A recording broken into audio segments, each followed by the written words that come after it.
इफ्तिखार साहब, ये बताइएगा कि अमेरिका में तो ज़ाहिर है एक मसला सिर्फ है, तेल की कीमतें ज़्यादा हो गई तो अगले इंतखाबात में उन्हें शायद प्रॉब्लम होगा, लेकिन पूरी दुनिया भी मसाइल का शिकार है इस स्टेलमेट की वजह से। ईरान को नुकसान है, मिडल ईस्ट को नुकसान है, यूरोप को नुकसान है। आपके ख्याल में ये ममालिक कोई रोल प्ले कर सकते हैं स्टेलमेट को ख़त्म करने का, क्योंकि इनको ज़्यादा नुकसान है अमेरिका से? देखें, एक सोच ये है जो डिप्लोमेटिक सर्कल्स हैं और खुसूसी तौर पर जो हम्म। जीसीसी कंट्री हैं, यानी वो ममालिक जो ऑयल और गैस जो है वो प्रोड्यूस कर रहे हैं, उनमें उनके हम्म। जहन के अंदर जो ट्रम्प का इस टाइम पर ब्लॉकेड है, ये प्रेशर बिल्डअप इसीलिए किया जा रहा है ताकि इनडायरेक्टली वो ममालिक जो प्रेशराइज्ड हैं इकोनॉमिकली या बिल्कुल इस टाइम पर स्ट्रैंगुलेटेड हैं, वो जीसीसी कंट्रीज के साथ मिलकर ईरान पर ये प्रेशर डालें कि वो किसी तरीके से जो है वो घुटने टेके और ये जो अमेरिका का जो मौकफ है उसकी तायीद जो है किसी तरीके से करे। अब ये सोच जो है ये आज की नहीं है, बल्कि जब से जंग शुरू हुई थी उसमें जो सबसे दो अहम फैक्टर्स थे वो यही था कि यूरोप किस साइड पे जाएगा। ऑब्वियसली उन्होंने इस जंग को जो है वो रिजेक्ट जो है वो कर दिया है, और जीसीसी के अंदर जो ममालिक हैं उनका स्टैंड जो है वो क्या होगा।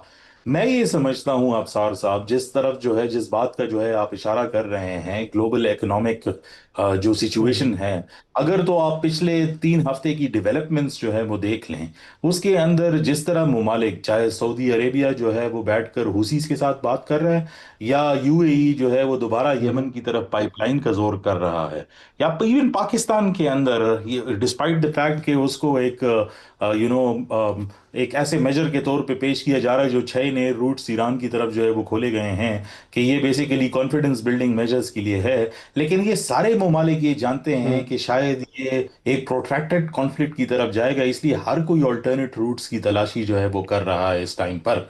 लेकिन प्रॉब्लम तो है, और अच्छा। उसके हल के लिए अल्टीमेटली हम्म। सबको इकट्ठा बैठना पड़ेगा। लेकिन लगता नहीं है इस टाइम पर कि चीजें जो है वो जो टेबल पर हैं वो किसी ऑप्टिमिज्म की तरफ जो है वो जा रही। ठीक। रजा साहब, ये एक बड़ा अहम अमेरिका ने कदम उठाया है कि जर्मनी से अपनी फ़ौजें वापस बुला ली हैं। वर्ल्ड वॉर 2 के बाद पहली बार ये हुआ है। तो अगर अमेरिका जर्मनी में अपने अड्डे ख़त्म कर रहा है, तो आपके ख्याल में मिडिल ईस्ट में वो अपने अड्डे ख़त्म करेगा, जो कि ईरान का भी एक मुतालबा है बहुत बड़ा? और अगर कर देता है तो क्या असरात होंगे इस खत्े पे? देखिए, अफसार साहब, ईरान की तो यही मुतालबा है कि ये अड्डे भी ख़त्म हों, और जिस तरह से उसकी सर्वेलेंस की जाती है और इनको इस्तेमाल किया जाता है, वो ईरान की सिक्योरिटी के लिए एक रिस्क है। मगर मसला ये है कि ट्रंप का जो रवैया है नेटो की तरफ और यूरोपियन ममालिक की तरफ, वो हमेशा से पिछले दौर में भी जब उसके पहला टर्म था उसमें भी इस तरह की उसने कुछ आगाज़ किया था, लेकिन वो उसको इम्प्लीमेंट नहीं कर सका मुकम्मल तौर पर। जो बाइडन ने आके रिवर्स करनी थी बहुत सारे इकदाम जो उसके थे। लेकिन अब वो बिल्कुल एक, जैसे वो अमरीकी तारीख में भी कहा जाता आइसोलेशनिज्म, वो उसकी तरफ बढ़ रहा है। और नेटो की यकीनन जो हैत है और उसकी सूरत है वो ऐसी नहीं रहेगी जो अब जो कि पिछले 80 साल से रही है। या और यही वजह है कि इस वक्त हम देख रहे हैं कि दुनिया का पूरा जो निज़ाम है, ऑर्डर जो है, वो तब्दील हो रहा है। और ये जर्मनी के साथ जो भी इनकी अभी ये हुई है एक अल्फाज की झड़प, और अब उन्होंने अपने कुछ फौजी निकाल लिए हैं। फिर वो ये भी कह रहे हैं कि जी नेटो के ऊपर वो अमेरिका जो है वो पैसे उस तरह से नहीं खर्चेगा जैसे कि वो खर्चता आया है। तो इससे यही लगता है कि नेटो अब एक खतरे में है और उसका एक शिकस्त रेख्त बिल्कुल होगी। रही मिडिल ईस्ट के अड्डों की, तो देखिए वो वहाँ भी मेरे ख्याल से स्केल डाउन हो सकता है, लेकिन वहाँ पे एक बहुत बड़ा फैक्टर इसराइल का है। क्योंकि अभी तक इसराइल की जो असर है अमरीकी पॉलिसी के ऊपर, वो तो कम नहीं हुआ। अगरचे कि उस पर सवालात उठाए जा रहे हैं, पब्लिक ओपिनियन बड़ा वो खिलाफ है इस वक्त इसराइल की जो इन्वॉल्वमेंट है और जो उसकी एक तरह से सिक्का चलता है अमरीकी पॉलिसी साजों के ऊपर। मगर ये इतनी आसानी से ये नहीं होगे ख़त्म, क्योंकि ये बेसिस जो हैं ये बुनियादी तौर के ऊपर अमरीका इसराइल के हवाले से भी इनमें इन्वेस्ट करता है कि ताकि इसराइल की सिक्योरिटी रह सके। और ये एक अजीबो गरीब मामला है, क्योंकि खुद अमेरिका में अब ये लोग सवाल उठा रहे हैं कि भाई आप एक छोटे से मुल्क के लिए आखिर उसके हाथों क्यों मजबूर हैं कि आपकी सारी की सारी पॉलिसी एक खिते के लिए उसकी उसके गिर्द हम्म। घूमती है। तो लेकिन अल्टीमेटली ये फैसला करना पड़ेगा, ये जब ये जंग बाकायदा तौर पर ख़त्म होगी और उसके बाद जैसे कि दुनिया का नक्शा बदल रहा है नेटो के हवाले से भी और दीगर जो पावर डिस्ट्रीब्यूशन है दुनिया में, तो मिडल ईस्ट में भी यकीनन चीज़ें तब्दील होंगी और उसमें इन बेसिस का फ्यूचर भी यकीनन वो नहीं होगा जो हमने पिछले 2-3 दहाइयों में देखा है। जी ठीक। इफ्तिखार साहब, आपका भी यही ख्याल है कि यहाँ बेसिस का स्टेटस तब्दील होगा, ख़ास तौर पे इस तनाजुर में कि इसराइल की जो बात की है रज़ा साहब ने कि इसराइल के लिए तो अमेरिका सपोर्ट जारी रखेगा और माजी में अमेरिका ने नेटो का इस्तेमाल काफ़ी किया है, नेटो साथ होता था अमेरिका के इसराइल की सपोर्ट के लिए। अब अगर नेटो से अमेरिका अलग हो रहा है तो अमेरिका अकेला इतना बोझ उठा पाएगा इसराइल का और यहाँ पे अपने वो बेसिस भी रखे, जबकि अंदरूनी तौर पर भी उसको अब मुखालफत का सामना करना पड़ रहा है इसराइल की सपोर्ट के लिए। देखें, एक तो जो रजा साहब ने बात की लेटर के हवाले से, जो उन्होंने कांग्रेशनल कमेटी को जो लिखा है जंग के हवाले से, और अमेरिका के अंदर एक ये सोच है, और जिन सेनेटर्स को उन्होंने वो खत लिखा था डोनाल्ड ट्रंप साहब ने, उन्होंने उनको उस लेटर को जो है वो नॉनसेंस बुलाया है। क्योंकि डोनाल्ड ट्रंप साहब ने जो 60 दिन की कांग्रेस को जो उनकी डेडलाइन थी बताने के लिए हवाले से, इस जंग के खात्मे के हवाले से जो उन्होंने बात की, अमेरिका के अंदर ये सोच है और ये काफ़ी पॉलिटिशियंस ने जो है ये बात की भी है कि वो ये चाहते हैं कि वो सिस्टम को बाईपास करे। तो 60 दिन की एक जंग तो जो है ख़त्म हो गई, लेकिन उसके अंदर ये बात बताई गई है कि हमें जो थ्रेट्स हैं वो सरवाइव कर रहे हैं। तो ईरान के अंदर से भी यही सोच आ रही है कि डोनाल्ड ट्रंप साहब जो है वो कॉन्स्टिट्यूशन लैक्यूनाई को खेल रहे हैं। 60 दिन की एक जंग उन्होंने ख़त्म कर दी, लेकिन ये नहीं कहा कि दूसरी जंग होगी या नहीं होगी। That's the first part.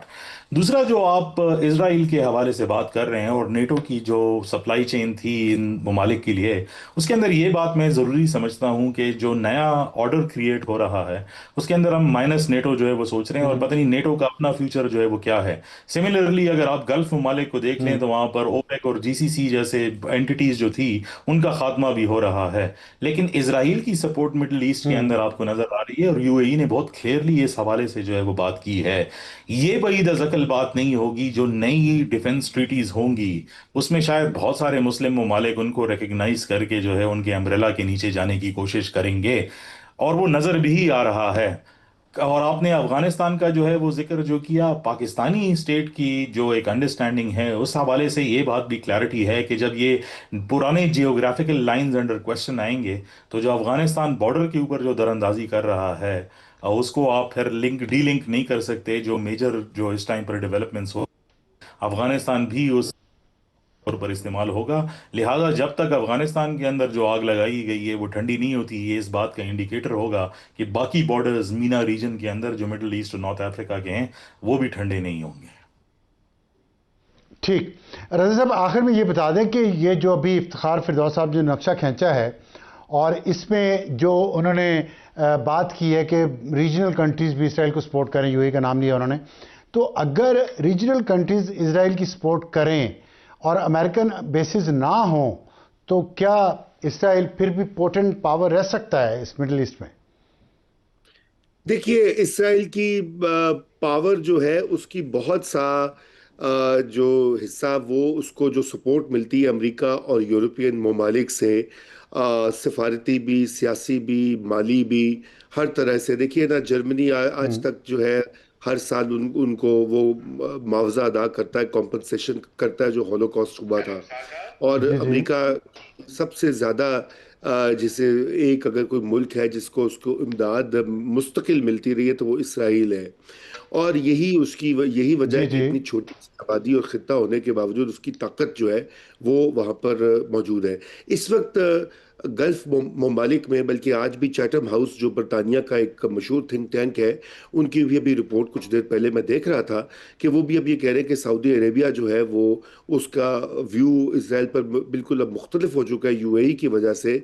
और इसलिए अब सार साहब अब ये तकसीम होंगे गल्फ के ममालिक इसराइल की हिमायत और उसकी मुखालिफत में।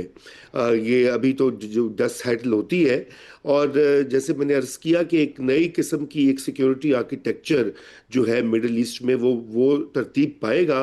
और शवाहिद यही बता रहे हैं कि पाकिस्तान का उसमें एक रोल होगा, जो पहले भी रहा है मिडिल ईस्ट में, माजी में भी, ठीक। लेकिन अब वो कहीं ज्यादा बढ़ जाएगा। और सऊदी अरेबिया के साथ तो डिफेंस पैक्ट अब सबके इल्म में है, मगर मजीद भी जो ये पोस्ट ईरान वॉर नक्शा होगा उसमें पाकिस्तान का एक रोल होगा।